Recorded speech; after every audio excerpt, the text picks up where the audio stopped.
Bonjour à tous et bienvenue pour un nouvel épisode d'un concept que je lance sur la chaîne qui s'intitule le Codex. Le concept est assez simple, je vous parlerai d'un livre, n'importe lequel, que ce soit en philosophie, en littérature, un roman jeunesse, de la poésie, un livre de pensée, n'importe. La seule contrainte, c'est que ce soit un livre. Aujourd'hui, j'ai donc choisi de commencer par un livre que j'ai lu il n'y a pas très longtemps, mais qui m'a beaucoup marqué, parce que je l'ai beaucoup apprécié. C'est Histoire de peinture, de Daniel Arras. Donc là, je l'ai dans l'édition Folio Essai, que vous pouvez trouver facilement, n'importe où. Si j'ai voulu vous parler de ce livre, c'est pour plusieurs raisons. Tout d'abord parce que c'est un livre que j'ai beaucoup apprécié, même adoré. Tout simplement aussi parce que le livre est très stimulant intellectuellement. Daniel Arras a cette capacité à vous donner goût véritablement à la peinture, à la pensée de la peinture, et même à la pensée en général. D'abord, pour ceux qui ne le connaissent pas, Daniel Arras était un historien d'art, un critique d'art et même un conférencier. Il est né en 1944 et il est mort en 2003. Il est l'auteur de nombreux ouvrages et d'ouvrages qui ont fait date dans l'histoire de la peinture, comme Le Détail ou On n'y voit rien.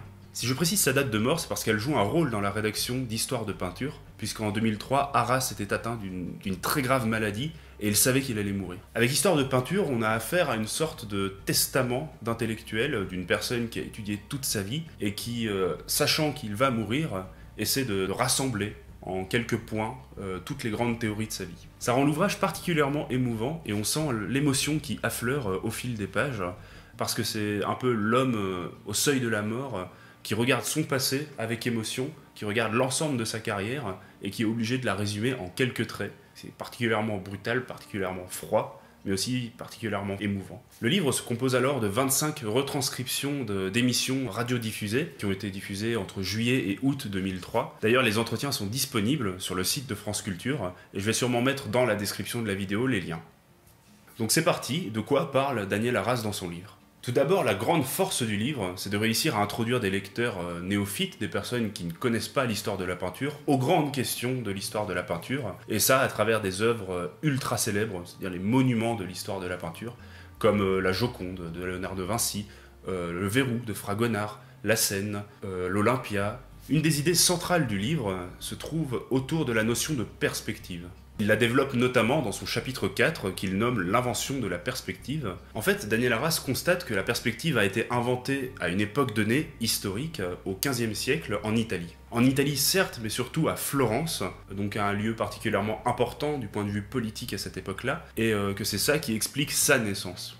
Pour faire simple, selon Arras, la perspective, c'est la géométrisation de l'espace et du temps sur un tableau, et c'est grâce à cette géométrisation de l'espace et du temps qu'il est possible de distinguer dans un tableau différentes zones, des lieux, des moments, etc. Ce qu'il faut comprendre, c'est peut-être le plus important, c'est que pour Daniel Arras, l'histoire de la peinture et les tableaux ne peuvent se comprendre que dans leur rapport à l'histoire, et à des contextes sociologiques donnés. En fait, la notion de perspective est étudiée plus en détail par Daniel Arras à travers des tableaux, précisément. Il se centre surtout sur les annonciations. L'annonciation, c'est la scène biblique où Marie reçoit la visite de l'ange Gabriel qui vient lui annoncer qu'elle va être porteuse de l'enfant Jésus-Christ. Le problème de l'annonciation, c'est que c'est l'événement, peut-être l'événement le plus problématique de toute l'histoire de la chrétienté. En effet, c'est à ce moment précis que Marie, qui est vierge, reçoit l'enfant Jésus. Or, comment est-ce possible ? En effet, si Marie est vierge, comment peut-elle recevoir un enfant ? Comment peut-elle accoucher ? Comment peut-elle être inséminée ? Dégueulasse. Comment Dieu, être infini et immatériel, réussit-il à s'incarner dans un être fini et matériel ? En fait, à ce moment précis, Marie est celle qui reçoit l'enfant qui va permettre de laver les fautes du péché originel, celui d'Adam et Ève, et c'est grâce à Jésus qu'elle reçoit dans son corps qu'elle va donner naissance à celui qui va recevoir tous les péchés pour sauver le genre humain. D'ailleurs, chose que j'ai apprise avec Arras, c'est que le Ave Maria, celui qu'on entend dans les églises, eh bien ce Ave Maria contient en lui-même, c'est-à-dire les mots, les deux mots, contiennent en eux-mêmes l'idée du retournement de la situation d'Adam et Ève. Ève en latin c'est Eva, Eva devient Ave, et le retournement des lettres symbolise le retournement de la situation dans la Bible, du péché au pardon. Et c'est là qu'intervient l'interprétation d'Arras, qui est juste brillantissime, en mettant en lien la perspective et l'annonciation. Il constate en effet que lors de la naissance de la perspective au XVe siècle, se multiplient également les tableaux d'annonciation, et il comprend qu'il y a un lien entre les deux.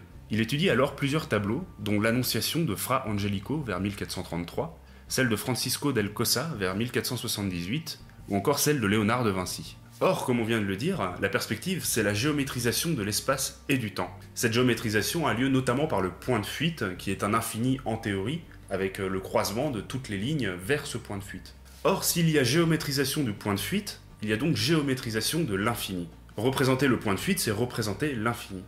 Et c'est là qu'Arras fait le parallèle éclatant entre l'annonciation et la perspective. En fait, la perspective dans l'annonciation est un outil qui permet la représentation de Dieu dans le tableau. Représenter le point de fuite, c'est représenter Dieu, et donc représenter l'annonciation, c'est-à-dire l'événement même où Dieu s'incarne dans un être terrestre. L'idée est un peu complexe, mais en fait elle permet de résoudre l'énigme de l'annonciation. Le tableau représente la matérialisation de Dieu en un homme. Et ça, grâce à la perspective.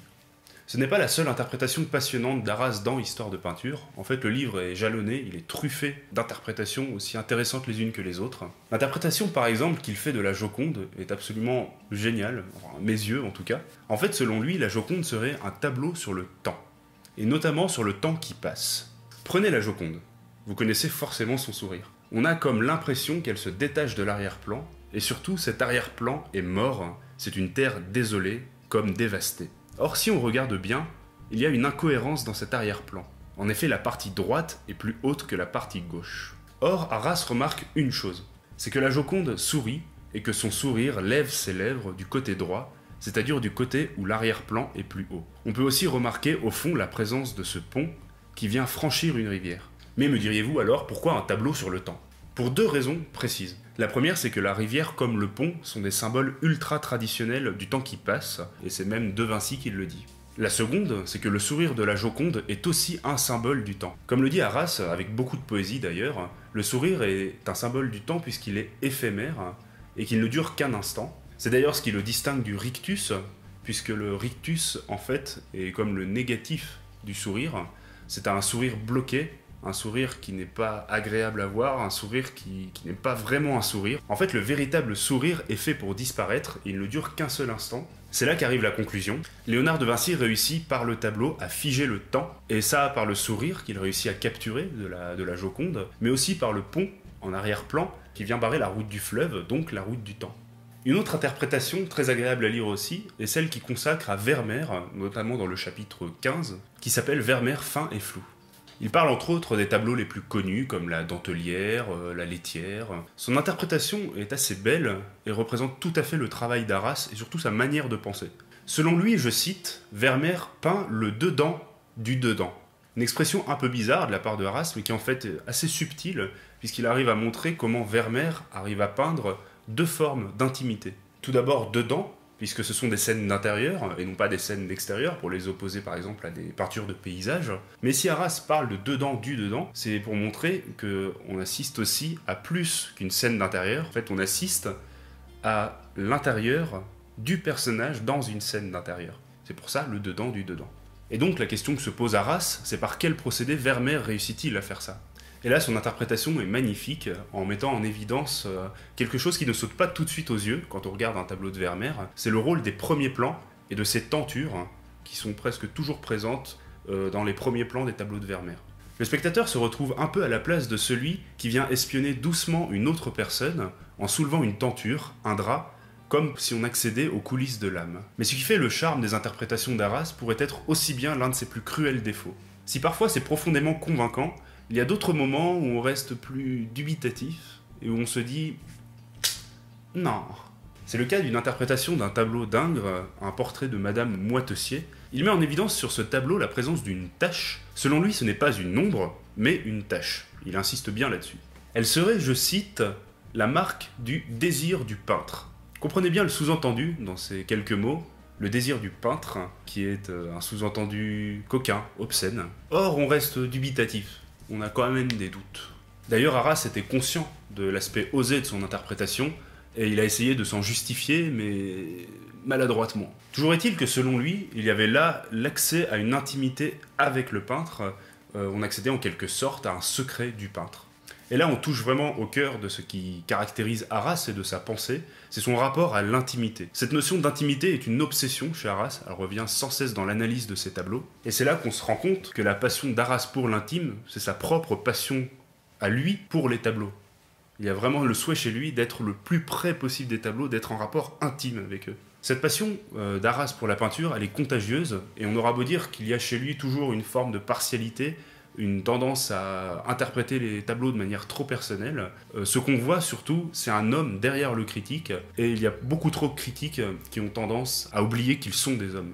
Si on devait finir cette vidéo sur un point du livre, ce serait peut-être en montrant la très grande lucidité d'Arras. Arras, par exemple, réussit à souligner les paradoxes de notre époque, et des paradoxes qui sont particulièrement forts. Un des paradoxes, par exemple, c'est d'ailleurs sa grande idée dans On n'y voit rien, c'est de montrer comment, paradoxalement, on a réussi à se rapprocher des œuvres avec le temps. C'est par exemple le fait de mettre un tableau dans un musée, alors qu'avant il était exposé à 10 mètres de haut. Ou par exemple avec des photos très précises, de très haute qualité, sur des détails de tableaux. Et bien paradoxalement, même si on s'est rapproché des tableaux, selon lui, on les voit pas plus pour autant. Ou plutôt, c'est pas pour cela qu'on les voit plus ou qu'on les voit mieux. Le premier argument qu'il utilise notamment, c'est de montrer comment les conditions en tant que spectateur dans les musées ont évolué, et que par exemple au Louvre, on ne peut pas rester plus de 10 minutes devant un tableau avant d'être expulsé par une bande de personnes avec des perches selfie. C'est un exemple tout bête, mais selon lui, qui avait vraiment besoin de temps, parfois de rester 1 heure, 2 heures devant un tableau, mais en même temps on se dit 1 heure, 2 heures devant un tableau, c'est là qu'on se rend compte de la différence d'expérience qu'il peut y avoir entre une personne qui reste 10 minutes devant un tableau, voire moins, voire 5 minutes, voire encore moins, et une personne qui reste 2 heures devant un tableau pour essayer de vraiment accéder à l'essence du tableau. Il y a cette idée-là chez Arras qui est intéressante, comme si la cohue des grandes foules nous empêchait de voir les tableaux, et puis même comme si toutes les techniques qui nous permettent de nous rapprocher des tableaux ne nous les faisaient pas vraiment voir en fait. Et là on aboutit à la dernière grande idée d'Arras, c'est de montrer que voir un tableau, c'est un acte profondément compliqué. Et là la réflexion d'Arras devient vraiment vertigineuse, aussi bien sur le plan philosophique que théorique. Pour développer cette idée que peut-être nous ne voyons pas les œuvres, ou alors on les voit mal, Arras va décrire ce qu'est l'expérience du spectateur. Selon lui, le spectateur est toujours anachronique. C'est-à-dire que le spectateur serait nécessairement hors du temps de la création de l'œuvre, qu'une œuvre, par exemple, a été créée au XVIIe siècle, au XVIIIe siècle, au XIXe siècle. Eh bien, un spectateur du XXIe siècle ne peut pas voir ce tableau sans être anachronique.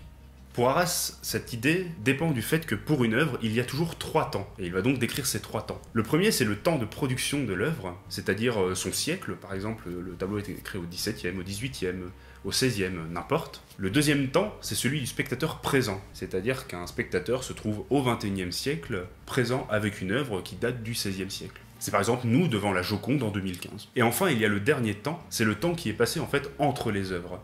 Et là, en fait, il y a 2 changements principaux. Il y a le changement physique, puisque l'œuvre va s'altérer, elle va par exemple prendre de la patine. Mais là où Arras fait fort, c'est en parlant d'un 4e temps, qui est un temps assez différent, qu'il appelle un temps mental. C'est en fait l'accumulation au fil des années des représentations qu'on peut se faire sur une œuvre. L'idée, c'est qu'au fond, on a déjà vu une œuvre avant de l'avoir vue. Par exemple, qui ne connaît pas la Joconde, si on doit prendre le tableau le plus connu, qui ne connaît pas la Joconde et qui ne l'a pas vue avant de la voir en vrai. Et bien pour Arras, ça influe sur notre manière de voir. Si on peut prendre un exemple à propos de la Joconde, c'est qu'on a tous conscience de cette idée qui, au fond, aussi un cliché, du mystère de la Joconde, du mystère de son sourire. En fait, cette idée va influencer notre perception de la Joconde avant même de la voir. C'est qu'au moment de la voir, on va avoir l'impression de voir un tableau grand, exceptionnel, voire mystérieux. Et donc, il est certain que cette aura, en quelque sorte, qui entoure une œuvre, joue sur notre manière de la percevoir. Donc c'est ça, en quelque sorte, qu'il appelle le temps mental. Et ce temps mental, en fait, peut aussi se caractériser par l'accumulation de différentes théories. Et là, je pense que Arras lui-même, en faisant son interprétation de la Joconde comme on l'a présenté, peut aussi modifier notre manière de percevoir le tableau avant même de le voir. Et là, Arras, en fait, rêve d'une histoire qu'il appellerait l'histoire du regard, qui serait une manière, en quelque sorte, de faire l'histoire, non pas de l'œuvre, mais de notre regard sur l'œuvre. Or, les conclusions philosophiques d'un tel point de vue sont juste ahurissantes. Par exemple, quelle est la réalité de l'œuvre alors? Existerait-il une Joconde en soi, indépendamment de l'image qu'on en a? Et pareil, est-ce qu'on pourrait accéder à une vérité sur l'œuvre? Et pire encore, voit-on réellement les œuvres? Quand on irait voir la Joconde, est-ce qu'on verrait pas plutôt notre idée de la Joconde avant de voir la Joconde? Pour Arras, il y a comme une impossibilité à voir l'œuvre en tant que telle, en fait. Arras a cette formule, le regard touche les œuvres. Ce qui est fascinant, c'est de savoir que le regard aurait en fait un pouvoir sur la réalité elle-même des choses et sur la réalité des œuvres. C'est pour toutes ces idées, pour toutes ces interprétations, que je regretterai jamais d'avoir lu Histoire de peinture, qui est vraiment au fil des pages un livre qui donne envie de penser, qui donne vraiment goût à la pensée, et ça je trouve qu'il le réussit vraiment parfaitement. Voilà, cette vidéo est finie, j'espère qu'elle vous a plu et que le concept vous a plu. N'hésitez pas à partager la vidéo si elle vous a plu et surtout à commenter ou à amener des précisions, n'importe, commenter ou partager. Merci beaucoup pour vos retours très positifs sur la vidéo précédente, celle sur Jules Verne, dont les liens vont s'afficher juste ici. Quant à moi, je vous dis à plus tard et à bientôt et bonne lecture à vous tous.